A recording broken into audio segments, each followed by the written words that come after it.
I think Gabashew and Femi Adesina need to come and explain to Nigerians what's going on with our president. I just want to tell Nigerians as much as possible, remove it from your mind that you have a president. As for the presidential media aide, Gabara, Adesina, I think they have the easiest jobs. You make sure whenever you hear any news, come and lie on behalf of the president.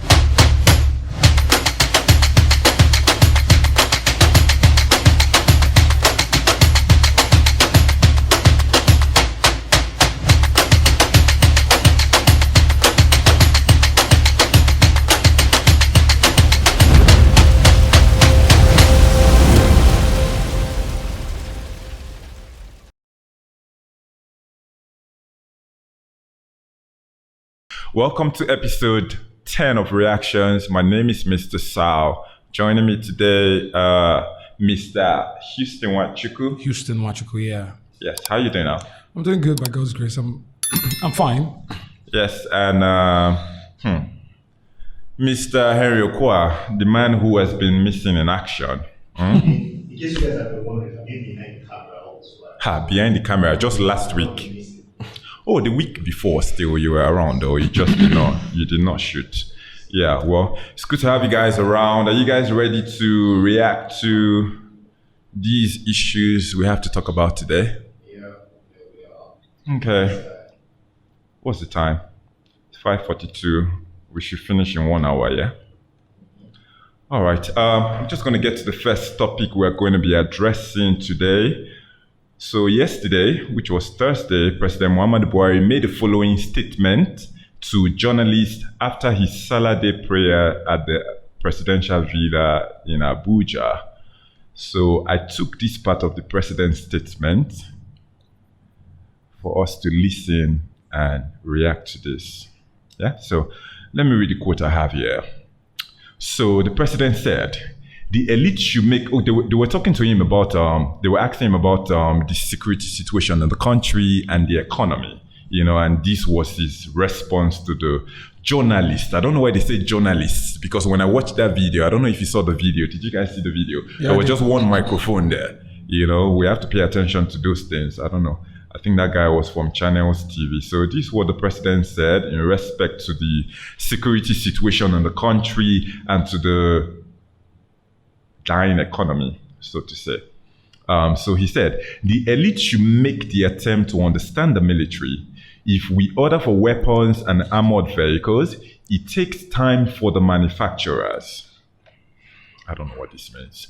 So he goes on to say, it takes time to ship them, and when brought here eventually, they are taken to training institutions, to train the trainers before sending them to the field. This is a very long process.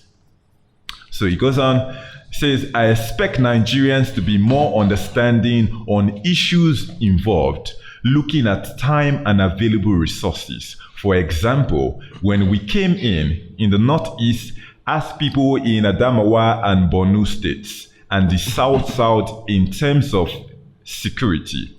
Without security, you cannot do anything. Our big surprise and disappointment is what is happening in the Northwest, and we are dealing with it. With the resources and manpower available to us, we are working very hard. We are hoping Nigerians will understand the problem. Nigerians know at what stage we came in 2015, what state we are today, both on security and the economy. We are doing our best. So this is what the president has said concerning mostly the insecurity situation. Like, we have talked about this insecurity for weeks upon weeks, and the opportunity the president had to answer to a journalist, I felt he was giving excuses. So Henry Oqua, I'm going to come to you first. So I'm going to read this quote. I want you to make out what you think he was trying to say here. So when he say it takes time to ship them, when we brought them here, eventually, they are taken to training institutions. Train the trainers before sending them to the field. This is a very long process. Talking about arms. I want to Yeah. go further back, the statement opens with the elite should make the attempt to understand the military. Every time that we clamor for Buhari to speak to Nigerians and we clamor for Buhari to speak on issues, I think this is why his handlers prefer to keep him hidden.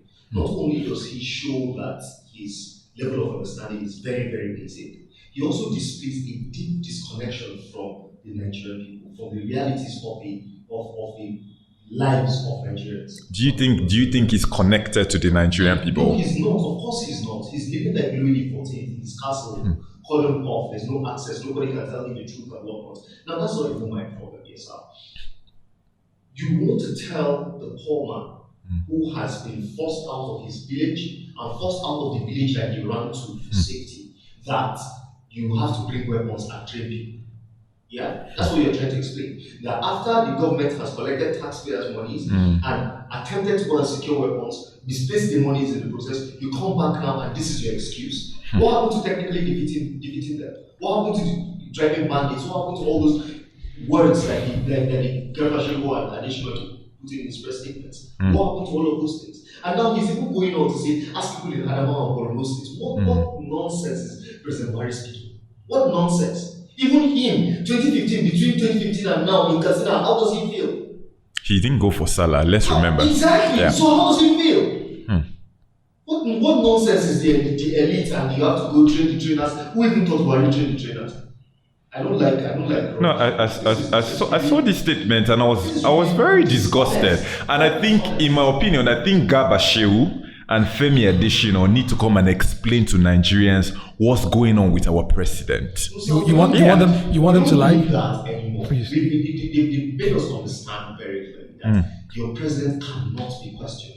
They made that very clear to us. Right now, I don't think Nigerian people care about what. Listen, when you see that people are not angrily engaging with the presidency, you see people who used to be very vocal, they'll appear like, oh no, they don't want to come. It is because you're speaking to a wall. There's nobody there. Do you understand? There's nobody. There's just a group of people who have found access to the national purse and are enriching themselves. There's no president there. Wow. There's no president.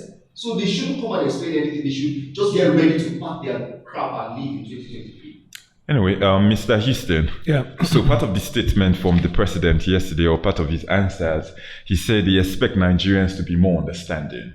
You know, with whatever is going on in the country, the insecurities, we come to sit down here every day talking about it. The children that are still kidnapped from Greenfield, they're still in captivity. You know, the destruction of police stations in the east. You know, even in the south right now, because Akwa Ibom, you know, then we are hearing about the burning of INEC offices right now, mysterious fires.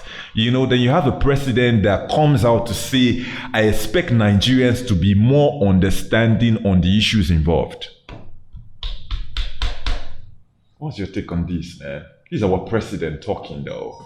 Well, so much has been happening lately, and the last 1 week has been a week of very disheartening news. Yeah. Especially even coming from the presidency and all that.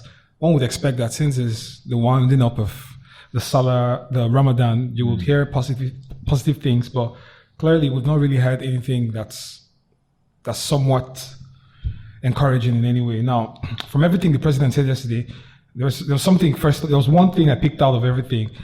I picked out the part where he said the National Assembly is cooperating. So if Buhari was going to give kudos to anybody under the present insecurity situation we're going through in this country, it is the National Assembly. With everything that's going on in this country, he said the National Assembly is cooperating.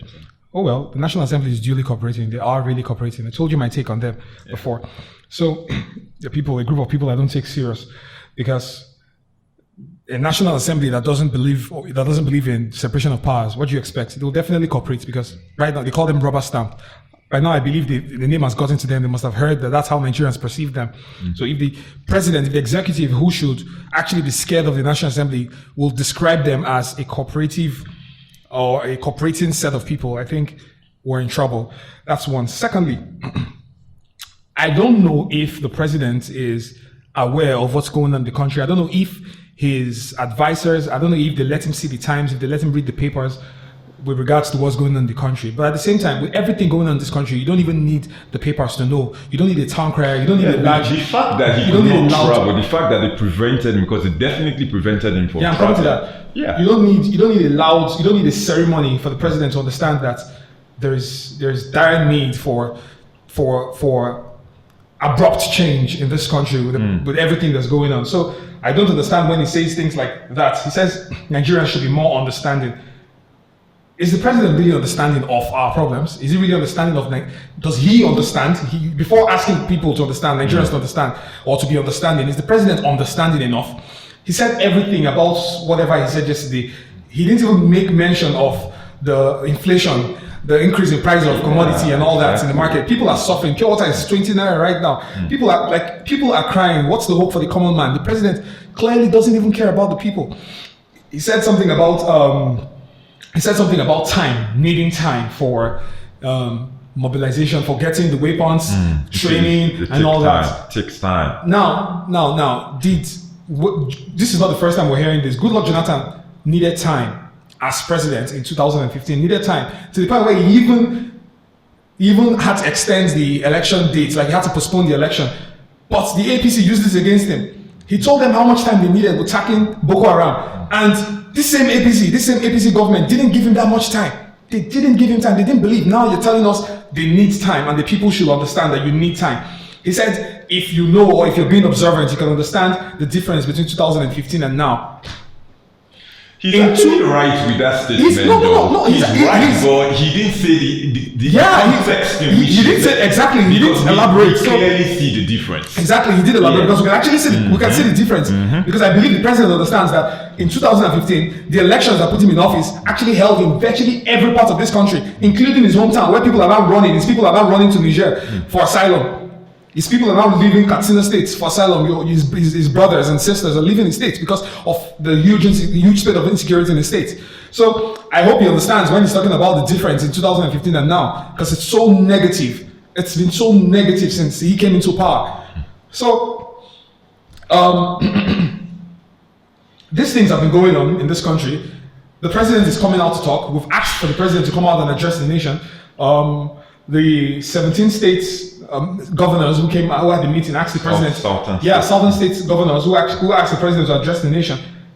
I think they finally pushed the president to come outside and address us, and he finally came and gave us a blunder of an address because was this even an address? That was not the kind of address we wanted. It shows very well that the president has no empathy for the people. He doesn't even feel what the people feel.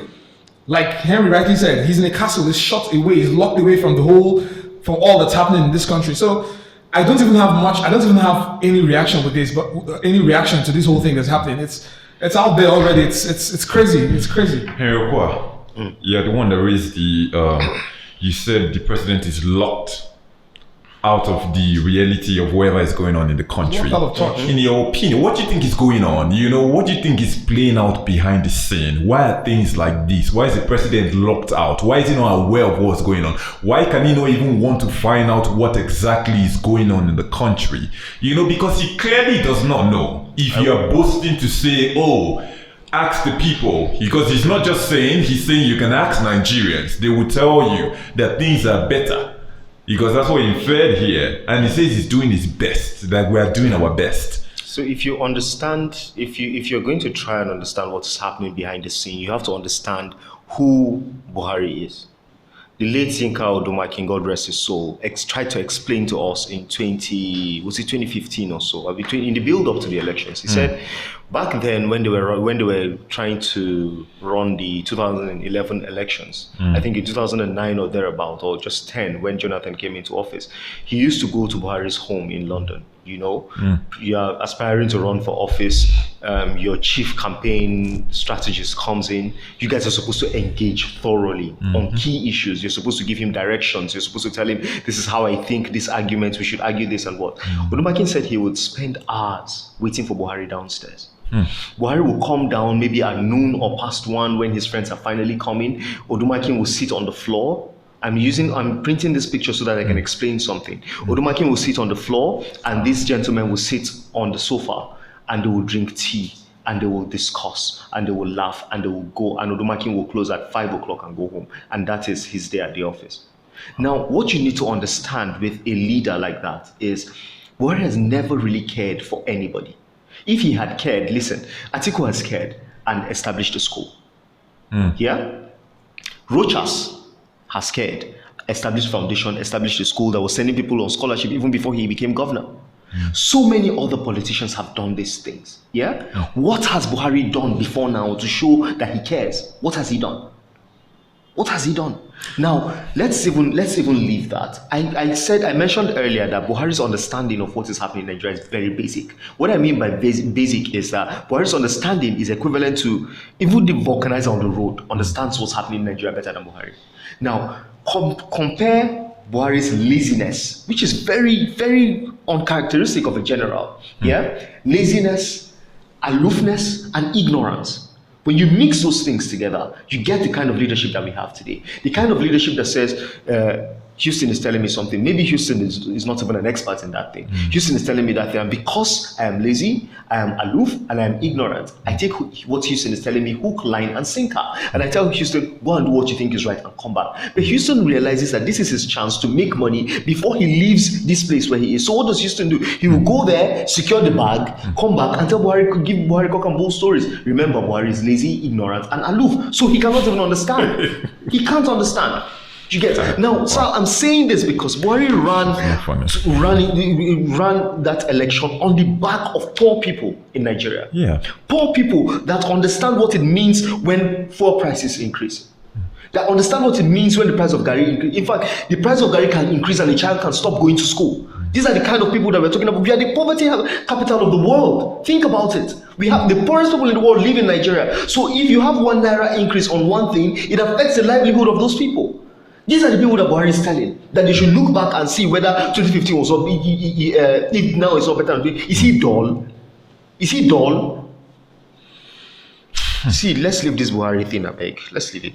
At the end of the day, we can't just like leave it though. I know it's very hurting and it's very embarrassing, you know, because you have like there's so much going on in the country, you know, then the little opportunity we have to hear from your president, like this is what he delivers. And he delivers this with lack of knowledge of what is going on clearly. I just want to tell Nigerians as much as possible, remove it from your mind that you have a president.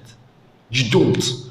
Remove it from your mind that you have a central government. You actually don't have a central government. So what are we supposed to do now? Big time. Get ready. Get your PVC. Get angry. That's what you need to do. Because listen, in Nigeria's time since 1960 till this date, we have successfully hired the wrong leaders back to back. So if Jonathan was bad and we got Buhari, think of what we are going to get after Buhari. Think about it. Because that's a trend. And unless you go back to the foundation and start to break things and readjust them, you cannot break out of that trend. So the next worst person is going to take over from Buhari. That's what's going to happen. Mr. Houston, any last word on this one? Or should we just move? Let's just move on to the next topic. I really don't like talking about Buhari. All right. So the presidency on Monday night revealed that there was an attempt by unknown criminals to burgle the residence of Professor Ibrahim Gambari, the chief of staff to President Muhammadu Buhari, in the very early hours of that day, as a Monday. So it was also revealed that there was an attempt to burgle another presidential aide's home on the same street last week, Thursday. So the statement by the presidency confirming this, I'm going to read the statement from the presidency. The chief of staff, Professor Ibrahim Gambari, has confirmed that there was a foolish attempt. they called it a foolish attempt. You know, that's I think this is where the insincerity of the government comes in. This went viral. They felt the need to release a statement, but still play down on the statement. So I had to highlight that one, that there was a foolish attempt to burgle his residence at 3 a.m. this morning, but it turned out to be unsuccessful. Professor Gambari, whose house is on a street next to the villa, has assured that there is nothing to worry about from the incident. That's the presidency saying again. There's an attempt to burgle the residence of the chief of staff to the president, and they say there's nothing to worry about. So The next day, the presidency released an update. I'm going to read the update from the presidency. So, excuse me. The statement reads, it says, update. The police in a related development, is searching for a suspected burglar who, as captured by CCTV, unsuccessfully attempted to break into the house of Maikano Abdulai, the other presidential aide, on Thursday last week. Maikano lives on the same street with the chief of staff close to the villa. Yeah. Until today, till tomorrow, they have not captured anybody. So are we in trouble? Because I saw different people reacting to this, saying, "Oh, if criminals could near the villa," they said close to the villa. Gazette report said in the villa, but I'm going to take what the presidency is saying though. They say close to the villa. Okay, so what close to the villa, anything near the villa to me is a no-go zone. Then you have somebody that tried to, not one time, on Thursday, we didn't hear about the Thursday one, then we heard about the Monday one, and you come out to say a foolish attempt, then you come out to say there's nothing to worry about, then there was CCTV footage and nobody has been caught till tomorrow. Oqua, where are we? I think we should analyze this from what happened minutes and hours after People's Gazette released that news. Yeah. The presidency actually mobilized its online force, the BMC, to come and say it was fake news.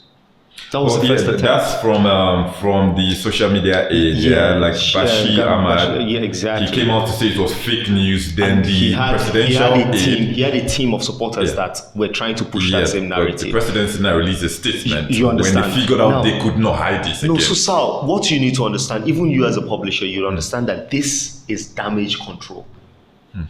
This is damage control. If the presidency has to come out and admit after the fact, it is damage control. The presidency did not release a statement immediately this thing happened. Inform us of the they didn't say anything until that news broke. Yeah. It is damage control. It is image laundering at the highest level. Do you understand? Yeah. Now, I'm not even bothered about that. Yeah. This is the same country that this chairman, this guy from Katsina State says now is better than 2015. Yeah. As clueless as Jonathan was, as drunk as they claim Jonathan was, never did we hear of any robbery or burglary. Premium Times, let's not forget that Premium Times and the likes were at the peak of their investigative journalism. Yeah. Never did they uncover a story like this coming from the villa. Remember several episodes ago, I said, the ring is closing in on us. Do you understand? The more people live in penury, the more people live in poverty, the more they start to see certain areas that they did not think of before as accessible, as this is my last chance. This is the only chance that I have to get something for myself. You understand? Now, when you start to have two robberies in the villa, and in the same week, like I saw this news, somebody sent this to me. I'm like, it's not possible. That's what I said. I'm like, it's not possible. I cannot report this kind of thing. A lot of people felt the same way. Yeah, so when they released the statement, I felt embarrassed. Like, I defended you guys to say that this is not possible. Yeah. So one last thing I want to just add on this matter, because I believe that it's not a big national issue. Nigerians need to understand that everything in the country has decayed to that point. But do you think an attack on the CoSs Villa is not a big national issue? Okay, so the reason why is within the villa, I'm going to lean on this narrative that certain people from the villa have tried to push, which to the practical eye makes sense, but there are a lot of misinformation that they're trying to peddle along with it. Now, we understand that where the presidency is secured, is a secured place. Yeah. Now, the presidential residence and his office and whatnot, secured. No other person lives within that environment. But around that place, different people, even past presidents have houses inside where they call the CoSs Villa. You understand? So it's like an estate. Yeah, think about it like a big estate, but the president lives in the estate. Yeah. You get, so his own part of the estate is cordoned off. It's impregnable, basically. I think everywhere should be cordoned. Now that's the thing. That's what I'm trying to get to. The ring that has closed up on us from the northeast, from the northwest, from the southeast, from the southwest has come all the way, and the first manifestation of it is this robbery in the villa. Don't forget, they're saying that they're looking for the person on the CCTV camera. So if somebody does not steal from you, if somebody does not break your glass, does not do anything, why are you looking for him on the person that you saw on the CCTV camera? It's attempted. Or so, no. Attempt is no, a sir, crime. let me explain something to you. Let me explain something to you. Your CCTV camera will pick somebody and you're looking for the person. Who do you give the information to help you find the person? The people. The people. You will say this is the video of the person. But sir, I'm afraid, I feel like if that CCTV camera footage comes out, we'll see that person with bags, carrying stuff. That's actually what I'm thinking. Well, you think the attack was successful? Yes, I believe it was successful because remember, I started this by saying this is damage control. This is damage control. Because the People's something Gazette bigger has actually report was happened. not an attempt. Do you understand? It was an attack. Do you understand? Now, something bigger has already happened. They believe that they would rather give us a foolish attempt. That, okay, no, they just tried and it did not happen. Because that's what the people that stand by newspaper, what do they call it, vendors, that's what they would like to discuss. But we are not foolish people. We are not foolish people. They shouldn't mess with us, I beg. They should take this rubbish away. Mr. Houston. Yeah. You said not in the villa, close to the villa. To me, I say there's no difference. What do you think this means? This attack anywhere near the villa? I find it funny that people take this, or people are surprised to hear of insecurity in the villa now, when since last year we've been hearing of situations. On the 11th of June 2020, there was a shootout at the villa. By September, that wasn't a domestic.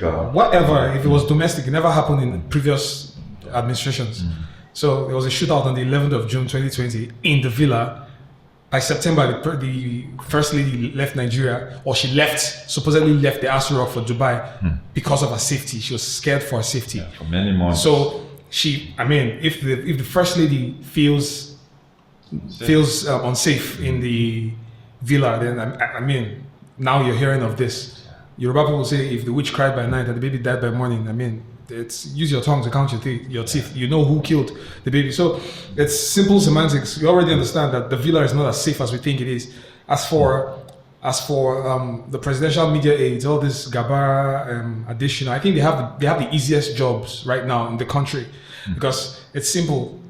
Your job, they have a way of packaging, as Nigerians will typically say. They have a way of packaging these portfolios and they tell you you're a special advisor on groundnut affairs, you are a special advisor to the SA on you just need all these things. But the truth is they've narrowed their basic job description to lying. So basically you lie for the president, you make sure whenever you hear any news, come and lie on behalf of the president.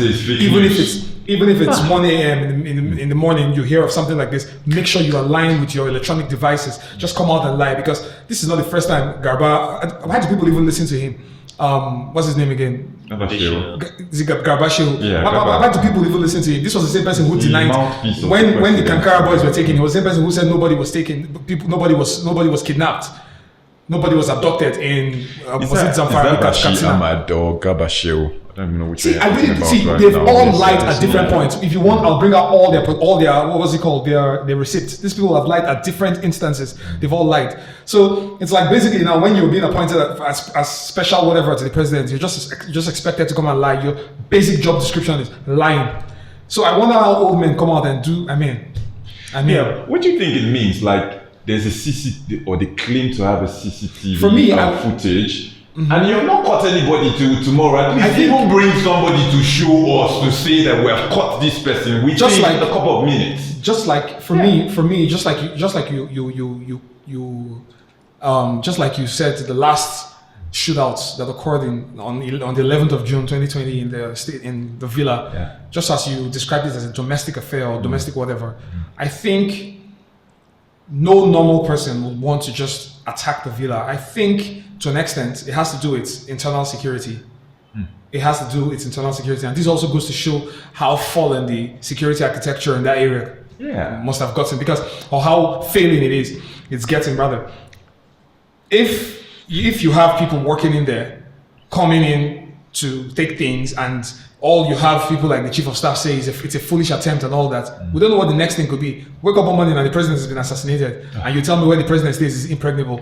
God forbid. We don't hope that kind of. We don't hope for things like that. But clearly, with all the things with everything we've been hearing that's been happening in the villa, whether it is internal, whether it's an internal affair or an external affair, it's becoming obvious that that reign is beginning to extend to extend down to that part. Because so close. Take for instance, what are we before now we're saying the military didn't have adequate apparatus to fight the terrorists. After some time, it was there was delay in delivery or money went missing. Suddenly, what we're talking about now is the military is even being compromised. There's some officers that are not as loyal. I remember recently the president, during this week, one of the news I saw where the president actually had to order, or the chief of staff or police, whatever, somebody had to redraw some police officers that were not loyal to replace them with very loyal ones at the State House or something like that. So clearly, even the military, even the security personnel are beginning to become compromised, and that's a bigger issue too. It still boils down to insecurity. So what's making them that displeased for them to become that compromised? So we don't even know who to trust anymore. That's scary though. It is scary, especially the fact that these people have not even been caught. To me, that's an issue of consent.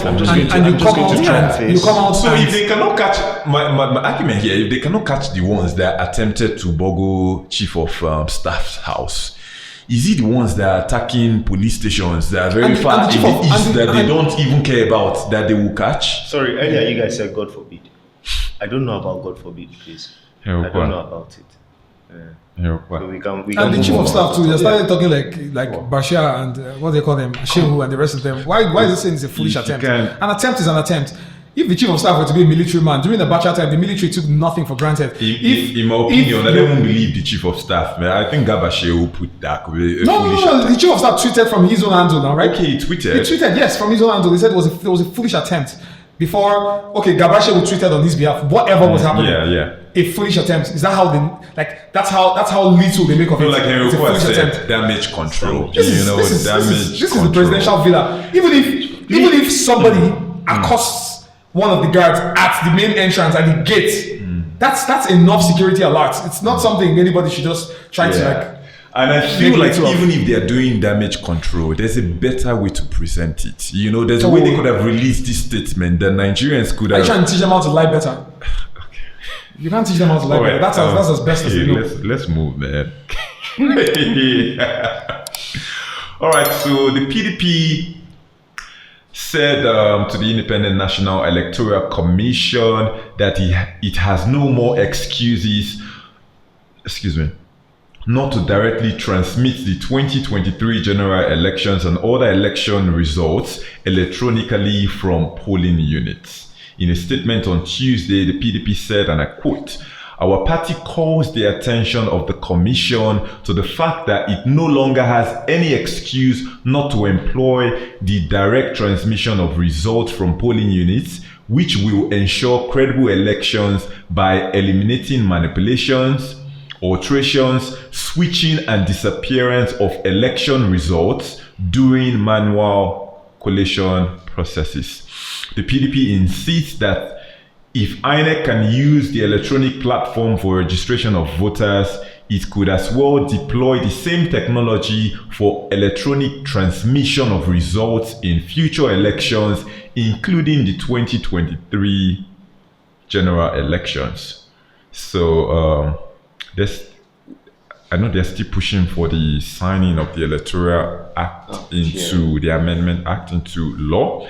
So I think INEC announced recently that they're going to start online registration of voters. Voter registration. So PDP is saying right now that if you can do online registration, you don't have any choice right now than to do online transmission, direct transmission from the polling units. When the voters finish voting, send to collation center immediately. Okay.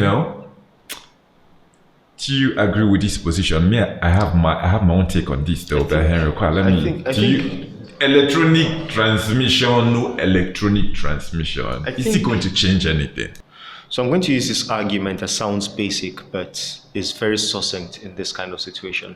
Now, when I remember one of those presidential chats, how we missed them, when Jonathan was trying to explain the issue with corruption, where he made that statement about stealing is not corruption. Yeah, of course, that got him a lot of stick, but the people just were not patient enough to listen to what he was saying. What Jonathan was basically trying to explain is make it difficult, and this was what he was able to do with the IPPS, the Integrated Payments System for civil servants. Yeah, remove the money from circulation in government offices.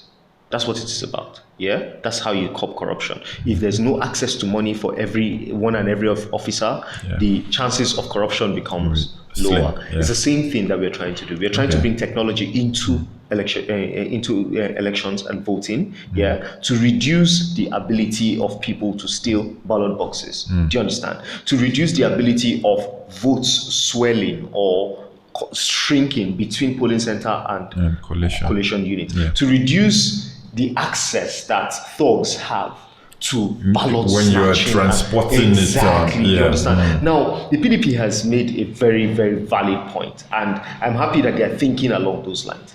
I wish that it will engage government institutions more as the leading opposition party, but that's a different conversation for another day. However, what PDP is saying here is you have done 80% of the work. And let's not forget again, INEC actually confessed at the tribunal. INEC actually admitted that there was some transfer of results, electronically during the 2019 election. Do you understand? What they were saying was that was not adopted in the, what do they call it, in the Electoral Act. So it was somewhat illegal for them to use those results. Blah blah blah blah blah blah blah. We all know what went down during that period. Basically, INEC now has to decide: are you with the Buhari cabal, the Buhari dynasty, or whatever it is, or are you truly an institution of the people? Because forget the judiciary, forget the legislature and whatnot. INEC have been entrusted with. Let me make an example. It's like a mother and two of her children. She comes somewhere and then they ask, "Madam, which child do you love?" And then the mother puts her thumb down for one child. Yeah, INEC has now been.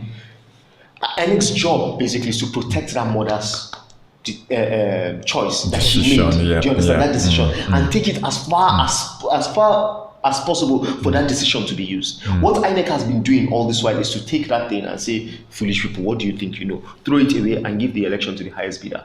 INEC must understand what in Hausa it is called amana. Do you understand? You must understand the weight of the mandate that has been placed on you. INEC has been warning trust. That trust, exactly. INEC needs to understand that for it to uphold that trust, for whatever legacy that Mahmoud thinks he has, this is the time to save his face. The inconclusive elections and all the rubbish we've heard about and around elections during this whole period has been catastrophic. Even Morrissey did not do this badly.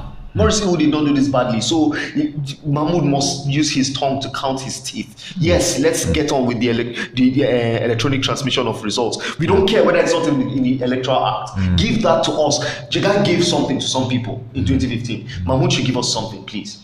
Okay. Mr. Houston. Yeah. With the kind of leaders we have, you know the kind of leaders we have, very allegedly corrupt leaders. And the office of the INEC chairman, the INEC chairman is being appointed by the president that belongs to a political party. Which is and most of the problems we have, is that when you appoint these people, somehow they feel that they have to be loyal to you. Of course, they owe you a lot of loyalty. Except in very exceptional cases like the case of Goodluck Jonathan, that we saw that he elected an INEC president that he left to operate freely, independently. We kind of government we have in power right now, which is the APC government, that we cannot really vouch for in terms of integrity that they brag that they have. Even if we have this electronic transmission of results, do you see it being really used thoroughly? Do you think they are not still going to rig, considering the leaders we have in power? Do you think they are not still going to manipulate INEC to manipulate those transmitted results? What's the trust we can have because of the leadership we have in power? So are you asking me now about the trust? Are you asking me about I'm asking you right now, how can we believe that if we actually adopt this electronic transmission, INEC will do the right thing? Okay, first, before I answer, I'll give you, or while I answer, I'll give you more than what I think. I'll give you my whole take on everything. Yeah. First of all, I know a lot of people do not like this topic. A lot of people would not like it. The APC, for one, would not like this kind of conversation. Tinubu would not like this kind of conversation. Typical Nigerian politicians, when it doesn't favor. Then why would they not like it though? Why do you think they will not like it? Because first of all, it's going to be it's the closest thing to authenticity with regards to adequate electioneering. It is the closest thing to authenticity. I mean, look at the system. I think it will be the closest. Yeah. If when they are transmitted, all Nigerians can have access to wherever it's being transmitted. Oh yes. If we don't have access to wherever it's being transmitted, I think wherever it's being transmitted can still be altered. There's supposed to be a central INEC room here in Abuja where people, representatives from every party, exactly, and not just parties, stakeholders, Nigerians, just normal Nigerians, ought to be there. If you select people who are clearly not going to accept bribe before time, so because that's where money too can actually play its own role there. But then with this particular thing, I've actually suggested this kind of thing before I started even hearing about things like this on TV or from parties like PDP and the rest of them. At this time, clearly, how do you withdraw your money? It's from the ATM. How many times have you been robbed? Like, how many times have people taken like random universal cards or burner cards and insert it into the ATM and withdraw money from your account or a random account? Clearly, we've seen that this is the closest or one of the best ways we've been able to secure our money, get our money, and give us access to our money, like speedy access to our money. I've always asked, we all have one thing that cannot be adulterated at this point, which is our BVN. Why can't we vote by our BVN? Why can't we do something authentically electronic with regards to voting in Nigeria? Now, it also brings me back to the PDP that's actually asking for this thing. They had their chance, for crying out loud. They had the chance. The PDP were in office all these years. As a matter of fact, it is because of the PDP mistakes. I blame the PDP for APC. Like, we have APC as a punishment because of whatever PDP did. All of these things, PDP could have actually done these things during their own time too. So it still boils down to leadership at the end of the day. It's like this restructuring of a thing that everybody's talking about in this country right now. So we have a constitution, first of all, that kicks against virtually everything we believe. We have a 1999 constitution. We think we're actually in a democratic rule, but we're actually in a democratic rule that is being governed by a military constitution, a constitution that doesn't favor. Like, how many ethnic nationalities in Nigeria were duly represented? How many of them articulated their opinion during the ratification or the promulgation of this particular constitution that we use in this country? No adequate representation. So my point with all of these things I'm trying to put together is these are conversations that's hover around the truth. It is the truth, actually, if you ask me. But then people who would listen to this, you think this administration will listen to this? They will clearly not listen to it. Because by now with Nigeria, I'm sure if you bring a foreign election expert or analyst or whatever it is, I'm sure they will tell you, with the size of Nigeria, what we need right now is an electronic voter transmission system. That's what we need. I think we should be able to vote from our homes. We should be able to vote from the comfort of our because homes. It's not secure to go out to vote. Yes, it's not secure. Yeah. I conducted the elections. I was fortunate enough to be a youth corper in 2015 in Bayelsa State. I was in one of the most remote. In fact, I went across border. I was literally kidnapped. Yes, that's a story for another day. It's not safe. I had guns to my head. There was no election in my unit, and we still have things like this. And already, as I'm talking to you, people are already scheming for how they're going to organize the elections in their region, in the riverine areas, in the hinterland, in all these places where security has always been an issue. And till now, we've not had the perfect administration that will come up with a solution and that would adopt this particular thing as a solution to our problems. So, I blame everybody for this thing. I'm not taking sides with anybody with regards to this particular thing. Like, I blame everybody. The PDP that were there before, the APC that is there now. I blame everybody right now, but trust me, it is a solution. It is the closest thing to a solution. I like what you said. I like when you broke it down as to how it could be used effectively, that it's not manipulated. I think if they do it the way you've said it, it could work. And that way, you can always even pay people. Yes, because your BVN, you can have like 1 million cards, but it's just one number, your BVN, besides your account. With respect to the BVN, okay, we have to be sure that we do not leave anybody out of this thing. I think financial inclusion figures right now are Yes. less than 50%. Now, Really? when you Do you say think the people that don't have BVN? yes, there are people that are not Like banked. grown people? Yes. That's the figure I'm giving. Financial inclusion now, I think, is less than 50%. Now, what it means, that less than 50%, is that these people are not in the system. They are not in it. Their money does not. So technically- maybe it comes into the system through another third party, maybe some form of contribution scheme or whatever. But these people are unbanked. That's the reason why there's this whole NERSAL NERSAL Microfinance Bank in the 70 that they're merging with NIPOST to put a microfinance bank in every local government. So what about that everybody can be drawn in as much as What about the NIN then?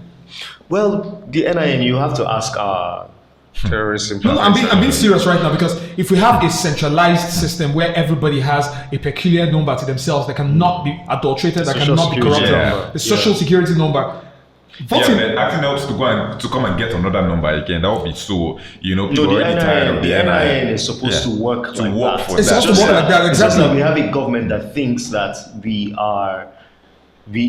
exist at their mercy. You understand? Not the other way around. The people hire you and tell you to go and do a job, and then you come and talk. You can't go and talk to your boss the way Fantami has been talking to us now, can you? No. You can't now. So you can tell the whole body language that we're dealing with here. So I just hope INEC is listening, and they implement this, not just implement it very effectively, like use it very, very effectively. I still expect INEC to be shameless, but that's a discussion for another day. So Anyway, so the Muslim rights concern, that's Murik, attacked former President Olusegun Obasanjo during the week and accused him of secretly plotting to push and support the president of the Africa Development Bank, Akinwumi Adesina, a Yoruba Christian, for the 2023 presidency, saying that only a Yoruba Muslim can emerge as the next president of the country in 2023. okay. we have Is so there- far. Is there a follow-up statement to that? There's no follow-up statement, so I don't want to even talk about what you talked about here. Why I brought this up here, we're still looking out for who we want to be the next president of Nigeria. Okay. So this drew my attention in the person of Akinwumi Adesina. Okay. We know him to be a man of pedigree. Yeah, he's one that's really represented. He represented here and is representing us outside the country right now. So I want to get you guys to take us to, do you think is that or Professor, is he a prof or a doctor? I don't know. Whatever he is. Do you, Can I take? Let me do you talk think he about will this. make a good president? That's what I'm talking about. And he's young, he's youthful, He's not young though, but he's within the 50 age. something. Okay, so Yes. do I think he'll make a good president? Yes. Do you think he will make a good president? First of all, Nigeria? I want. You see, man, Murik. They've been talking. I don't care about the Murik one. They talk, and you know why I'm saying this. The same problem is still going to trickle down to the same religious and ethnic whatever we keep talking about at the end of the day. Religion. Murik right now seems to care about a person's religious competence. Yeah. And right now, what this country needs is not that. We don't need anybody's religious competence. We're not talking about that. We've tried. Presently, we have a Muslim. We have a devout Muslim ruling this country right now. Isn't that enough? Shouldn't that satiate Murik? Like, isn't that enough to satisfy their appetite or their religious appetite? If that's all they care about, with all the problems we have in Nigeria, all someone could think of is a Yoruba Muslim. Argument, the part I didn't add in what the Murik guy said. He said they have had a Yoruba Christian before. Doesn't really matter. And It's he's not about saying that all if you Yorubas manage. are not Christians. That they're not only My point here is that they have in Yoruba land. See, we see, in the words of Stephen A, we don't care. You are even lucky to have a Yoruba candidate or to have Yoruba candidates. You're having a Muslim. Aren't you one Muslim, for crying out loud? You have one that's presently ruling and reigning in this country right now. You're telling me you want a Yoruba Muslim. You think that's what we need? Look, as far as I'm concerned, Akinwumi Adesina, I'm not a Yoruba man. I don't come from the southwest. But why I'll throw my weight behind him is because, first of all, this country is in dire need of a person's economic sapience. Yeah. What we need is somebody's economic know-how to bring this country back to normal. This country keeps we keep dipping every day. Economically, we're dipping every day. Mori, don't they say this? Do they eat? The Mori people, do they feed? Do they trade?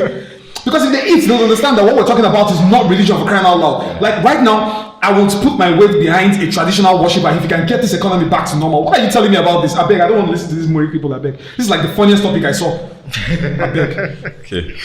My apology. We are sorry, we're sorry. Oqua, Yeah. are you going to throw your weight behind Dr. Akinwumi Adesina? Do you think he will make a great president? Do you think? If only a group of people were voting. A group of people? What do you mean by a group of people? Like people who have Nigeria's best interest at heart, people who are informed. Do you think the voters don't have Nigeria's best interest at heart? Yeah, they have their personal 5K interest at heart. We saw that with trader money. But we are hoping that we will leave that part now. We can't leave that part out. Unfortunately, we can't leave that part. And the reason is that I was talking with a group of girls on Twitter, I think 3 or 4 of them, and they were talking about how difficult it is, how there's no learning process. It's not like a job where you say you want to become a CEO of maybe AfDB, you want to become the president of AfDB, and then this is the career trajectory that you go into. They were lamenting that in the Nigerian political space, there's no such path for career politicians to start from one place, build, promote, blah, blah, blah, get to where you want to go to. Now, in the absence of all of that, Nigeria will be defying the odds to hire someone like Adesina. Adesina is a technocrat. He is not a politician. It means that there are places where, of course, he's highly intelligent, and I think that intelligence will serve him good with respect to being able to bend and, not break and whatnot, make certain kinds of deals. Yeah. While I think he has that on lockdown, I still believe strongly that there are factors that are in place that will make sure that someone like Adesina does not become president of Nigeria even when he's 90 years old, no matter how good he is. So let's say he becomes president of Nigeria. Do you think he will be effective? Well, I think he'll be effective. First off, he had the AfDB re-election. Yeah. That is not a joke. When I say effective right now, there's always talk about the cabals. No. Do you think he will be controlled? Okay, so I think even at the Africa Development Bank, there are cabals. We could see it with the corruption allegation against him before Trump left office. Yeah, he could have victory with that. You understand now. So what I'm saying is the cabal is not essentially a bad thing, sir.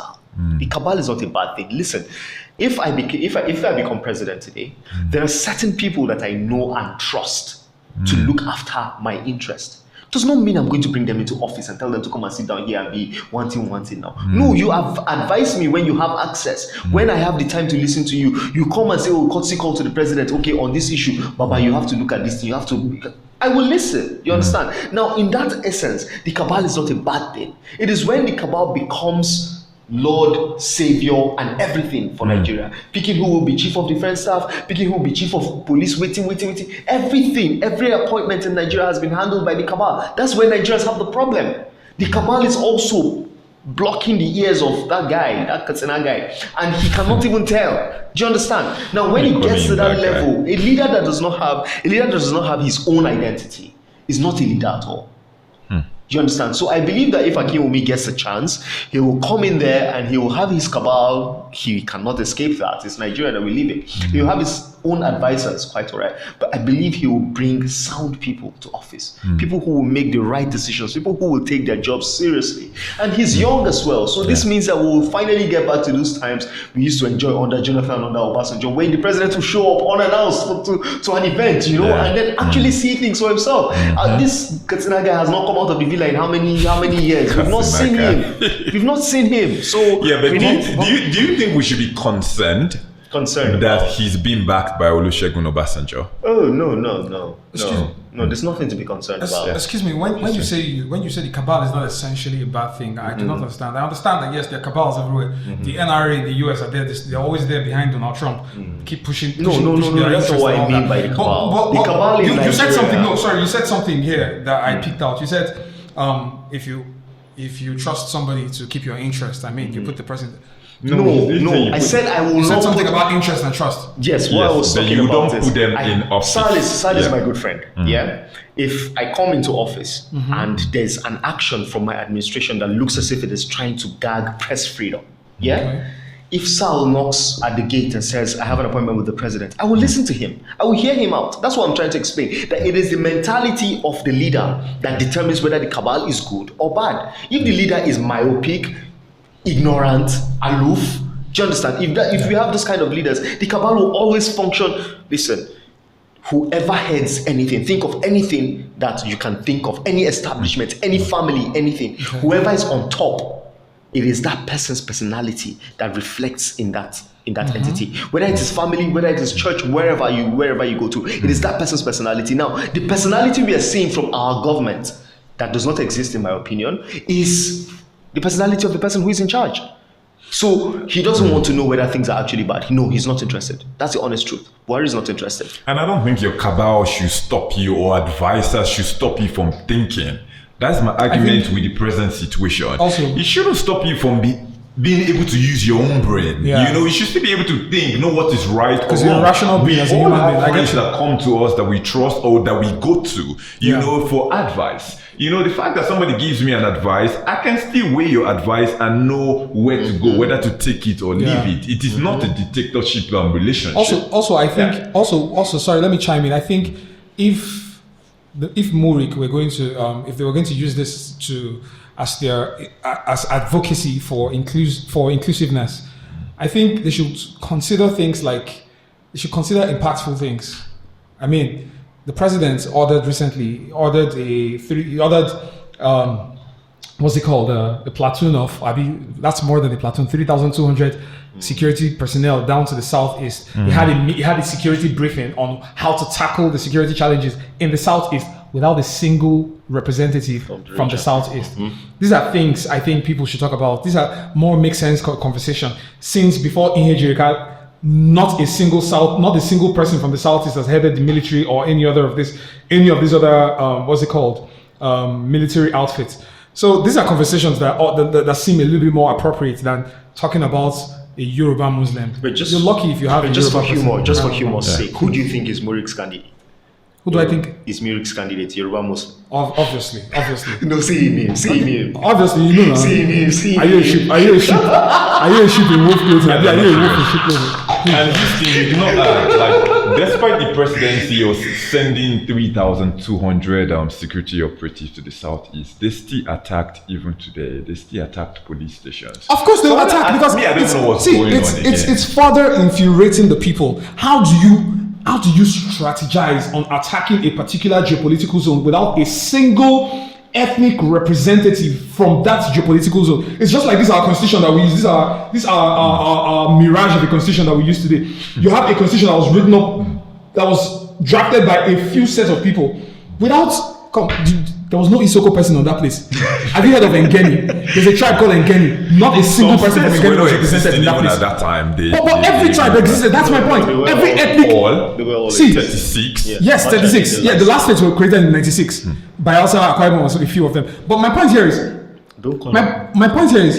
Not Akwa Ibom. At this.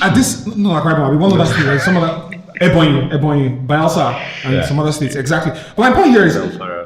You do not start up anything without due representative from everybody. See, they say we have, and that's another false narrative again. I pity people who study government in secondary school these days, because a lot of us were misinformed and people keep getting misinformed, and a lot of people are still going to be misinformed.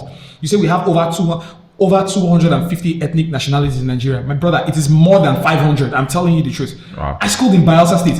In Bayelsa State alone, some people in Bayelsa State did not even know that there were more than Ijo. They thought the bedrock of Bayelsa State, as far as ethnic nationality were concerned, was Ijo.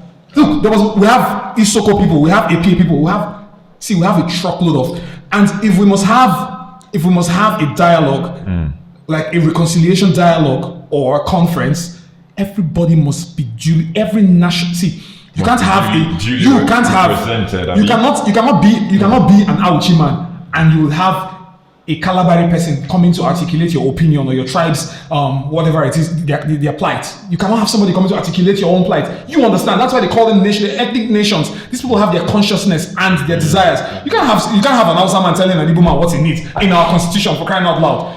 Anyway, so these are things people should be talking about. Not you want the Yoruba Muslim. How does that affect? How does it affect Oqua that's from Cross River State? How does it affect me from River State? How does it affect anybody from anywhere? You want this? You're lucky if you even have a Yoruba man, please. For the record, I'm Nigerian, please. I don't have a tribe. But whether or not you like it, that's how we found ourselves. We're all unified by whatever. Let's get to our final topic for today. Yeah. Anyway, I wrote something down here, so you guys are going to let me read it, yeah? Yeah. So, over the past month, I, Salisu Abdulai, Mr. Sal, I have witnessed the humiliating treatment by the Economic and Financial Crimes Commission on the youths that they suspect to be involved in internet fraud. Most of these young boys, when arrested, are made to take pictures with birds describing what offenses they have allegedly committed, and these pictures are posted online, in my opinion, to shame the young men even before they are tried and found guilty in a competent court of jurisdiction. Yeah, their image, mental health, trauma, nothing is considered at all, in my opinion, especially if these persons will be found not guilty later. And I do not see the same treatment given to politicians in office, not opposition politicians, politicians in office who are accused of corruption while serving, even those suspended, just like the recent managing director of the Nigeria Ports Authority, Hadiza Bala Usman, who was recently suspended by the president and accused of an unremitted 165 billion. So I brought this topic up because I've been observing a pattern, and it caught my attention the first time when they arrested this comedian, Panky Roy. I don't know if you guys know him on Instagram. So I saw the post on Instablog. I didn't believe it was true, so I ignored it just for me to see it on EFCC's Twitter handle. Then I noticed a pattern on their Twitter handle where almost every week, or every day, they arrest young boys. I'm not saying young boys are not committing these internet frauds or whatever, but they arrest them, they give them these big boards to hold, alleged conspiracy to defraud, whatever. They list all the alleged crimes there. And you have not tried these people in court. You have not found them guilty already. You have already displayed them to the internet. In this age and time, we know how that could destroy the image of any young human being. Because if they find you not guilty later, there's nothing you can do to convince anybody to erase whatever they have already believed already. Then I looked at the fact that we find that they suspend people like this managing director that they accuse of corruption, but I don't hear that EFCC has arrested this lady. Neither do I hear that police have arrested her. Why is she not hold this 165 billion? Some of these young guys that they accuse of this internet fraud, some of them are hitting like 5 million or 1 million or even hundreds of thousands, so I have to look at this weight. Yeah, both of them are crimes, both of them are wrong, but the treatment is different. So what is the EFCC doing? That's what I'm looking at right here. Why do you treat these young boys this particular way and you treat the other politicians that are accused of the same thing but a higher level of stealing? In my opinion, they get VIP treatment. Yeah, because I'm not saying, why is Hadiza not holding a board saying that she has been arrested and accused of looting 165 billion? To me, that would be equity. Let her hold that board, put a picture on EFCC's website. Instead, what I'm seeing PDP now call for, proper investigation. Now they are begging EFCC and begging ICPC, and calling the National Assembly to go and probe.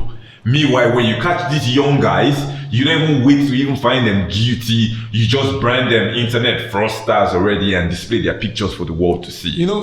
Which is by my standards, what all of this is selective justice. It is basically selective justice.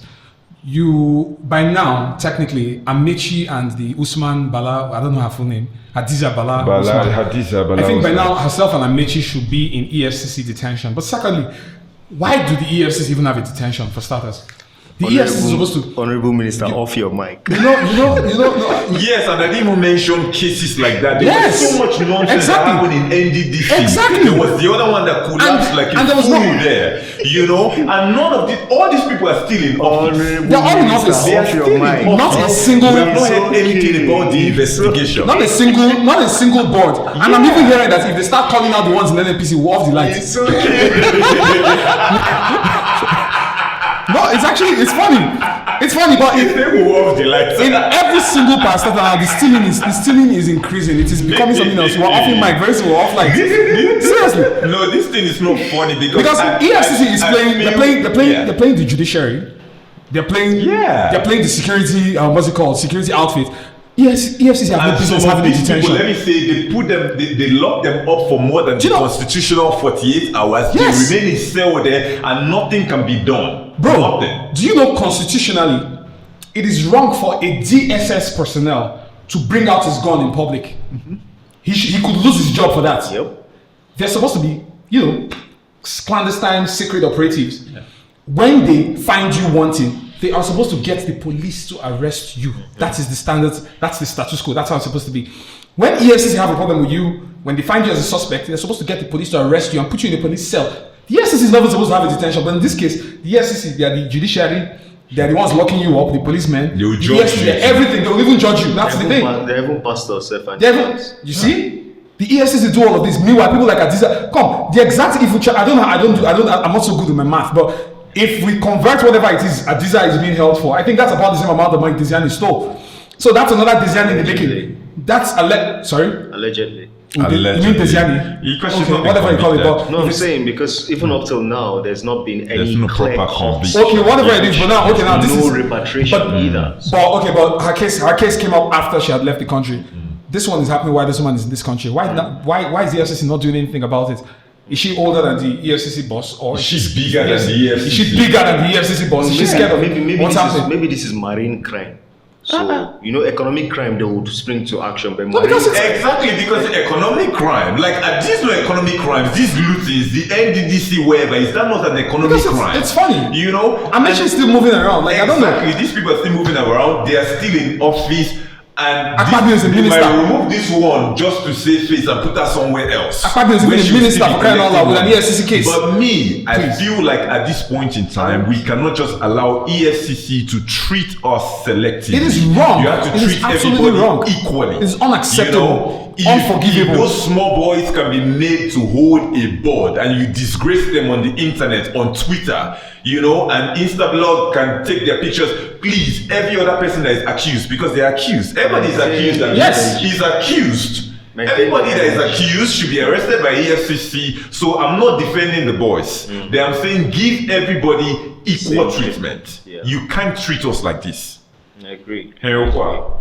I think we're seeing that us versus them, even in the EFCC. Young Nigerians were declared persona non grata from before NSAS. In fact, it was the fact that we had been declared that made SARS such a menace to us, leading to the loss of so many lives, And the reaction, I'm not going to call it a response, the reaction of the government to the protest and every other thing has set a standard for how young people are perceived in Nigeria. I think when we were fighting NSAS, we felt it was the ill-informed policemen at checkpoints and on the roads who were doing this thing. But you start to look at it, if you look from them inwards, you see that there's actually a body language that's coming from somewhere to tell them that this is what is happening. If your president has already declared that we are lazy youths, do you understand? Despite the fact that he has not provided us any jobs, and he has that. I'm going back to that, his basic thinking again, that if you are young, if you are not up to 40, if you are not up to 50, there's certain kind of money that you should never have in this world. That thought that he has passed through one conduit, one pipeline, and come down to EFCC as well. That's what we are seeing. You understand? So for them, it is now about showing. I just believe that their own audience is the presidency, is the villa. You understand? They have to show that they are working, because even as a communications consultant, that was what my job was for so many government agencies. We need to show the villa that they are actually working, not show the people. We need to show the villa. So anyway, let me not even get into that strategy. So the use of their social media accounts basically is to show the villa that, listen, EFCC is working. But EFCC is working doing what? In many cases, falsely accusing people. Falsely accusing people. And destroying their images. I think it is that them against us, and it is very, very unfortunate. Very unfortunate. I think for the people who can actually come up with that kind of mindset, do not see Nigeria the way we see Nigeria. For us, Nigeria is our home. For some people, Nigeria is their company. So we need to really understand that. I feel like what's the word? Calling out EFCC, it works, it works. But with respect to getting tangible results, tangible change, there will need to be some level of engagement at some kind of level. You understand? To stop the EFCC from destroying the images and the sources of livelihood of certain people. You understand? At least whatever it is. Even in the US, when they hold that, when they take those mugshots, it's not as if there's a crime there. It's a number. It's a number and name that is actually there. You understand? So before you go to the media and say, oh, this person has certainly been arrested for this thing. No, it's all alleged. No, if they're even doing that for everybody, me, I don't mind. But you are doing it for selected few. You are doing it for those that you consider unimportant. That's where me, I frown at the whole thing. Because I've not seen one politician holding that board. We don't matter, sir. Exactly. And I think even if the EFCC is trying to impress the villa, like you said, to show that they're working, how about going after all the people in offices to checkmate and make sure that they're using the monies that they're being allocated properly and judiciously? Why do you think that's the EFCC's job under Buhari? No, to make sure they're not stealing now. No, I'm saying they can make that their own job now. They're supposed to steal now. They're supposed to steal. I was going to ask, what's the situation on the 400 BDC operators that were found wanting? BDC operators, the ones that they say that they're still investigating, that the thing has reached the final stage. And what's happening with the $20 million missing money in NNPC, missing funds? Nothing. Has been swept under the carpet as well. That one is oil crime. It's not. Okay, that's oil not crime. Economic crime. Oil crime. EFCC's job right now is to arrest internet. That's to show that they use young boys now to show that they are working. It's no longer economic crimes. It's funny. But at the end of the day, what do they expect? I'm not defending these guys though, bro. What do you expect these guys to do? No, but you mess up somebody's image and you say you're not defending them. It's not even about defending them. What we're saying now, we're saying for ourselves, because we're young people.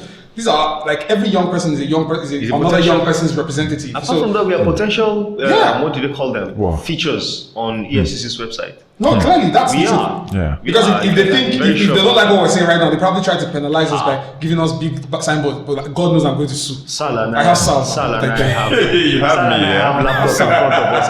In front of us. Exactly. Like these days, I have all you need you to do is to have a laptop. Once you have laptop, you have one kind of particular hairstyle. They want to check your Facebook, even check cryptocurrency, and think that you are practicing fraud. I'm telling you, I have white colleagues that I've worked with before. If they see their pictures on my WhatsApp, they'll say, these are my work. You see? Or my business, as they call them, whatever it is. We are all one unfortunate incident away from this matter. Anyway, we have come to the end of this episode, man. So thank you guys for today. Thank you, sir. Thank you guys for watching. I forgot to say at the beginning, please subscribe to page 36 TV on YouTube. Please, we need subscribers.